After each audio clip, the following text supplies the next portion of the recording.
So many Black Americans are taught that it is rude and inappropriate to talk about money, and this goes even among discussing it with close friends and family. This is a social norm that goes all the way to adulthood, and most people avoid the subject of money without even fully realizing and understanding why they're avoiding this topic in the first place. More people seem to be comfortable with talking about mental health issues, each other issues, addictions, other people addictions, marital problems, politics, religion, sex, and everything else under the sun. But when it comes to talking about our money and our financial state, that's something that we begin to shy away from. And I really believe one of the reasons that we shy away from talking about our money, because we feel that money defines how we're doing in life. We feel that money is defining how well we manage ourselves. And it's almost like a status there of whenever you are struggling with money, whenever you are in debt with money, if you even know how much someone else is making, that it's a taboo subject, and all of the tabooness will come out and just start attacking us. And I understand that until its abolishment in 1865, slavery legally prohibited Black people from earning wages. Following emancipation, laws continued to marginalize African Americans by restricting their freedoms, denying them opportunities. And despite of these discriminatory policies and laws, they also continue to create systematic inequalities that have been difficult to eliminate. And in order to start overcoming these obstacles, the first thing that we have to do is begin to talk about the money.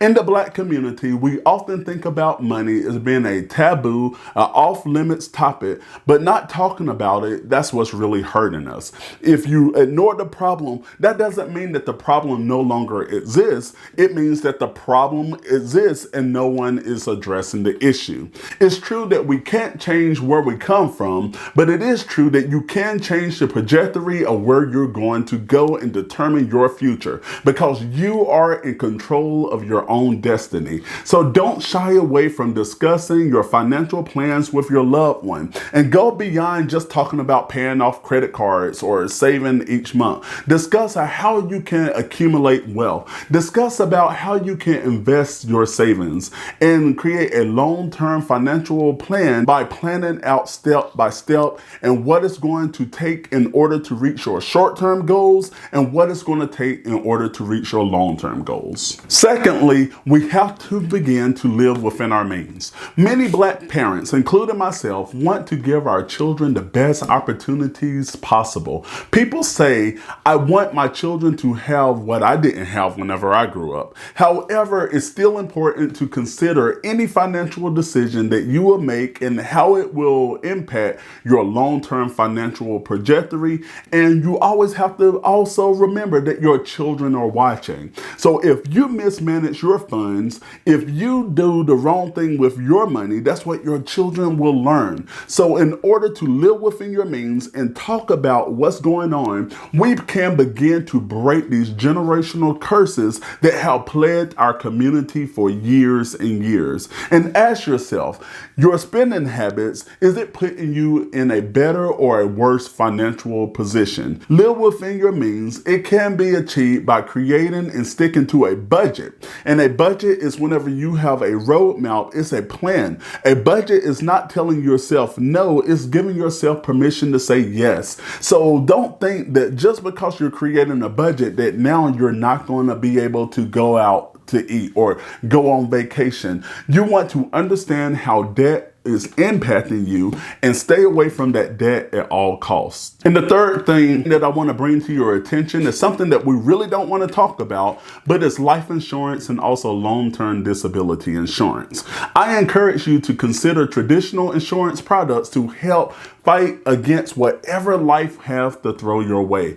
Consider long-term disability insurance. It will protect your biggest asset, which is your income, if illness should come or injury, and it will keep your family afloat and keep the money rolling in. Similarly, life insurance can ensure that your family members have financial stability whenever a death should occur. Because the last thing that you want is your family fighting over your stuff, not knowing how they're going to make it to the next month month because your income is no longer there. The best thing that you can do for your family is to leave them life insurance. That is the way that you can say, I love you. I care for you. I want you to continue to go on. Let your family grieve without the financial burden of your passing.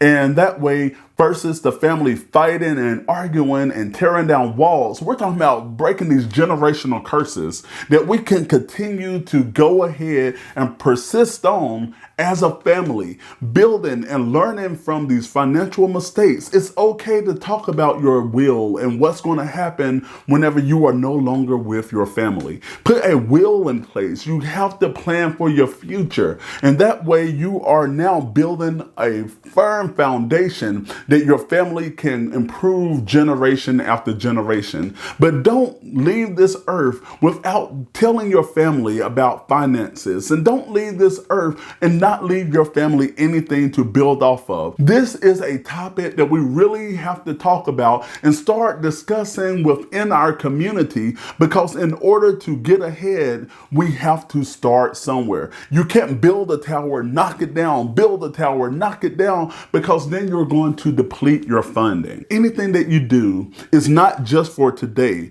but you are considering your future. So what are some of the things that you feel that we should discuss as a community? Leave those in the comment section below. Please leave all of the comments respectful and no trolling. Check out more videos about your money and your finances right over there. Subscribe by clicking the icon right here, and that way you don't miss anything. And I will see you in the next video.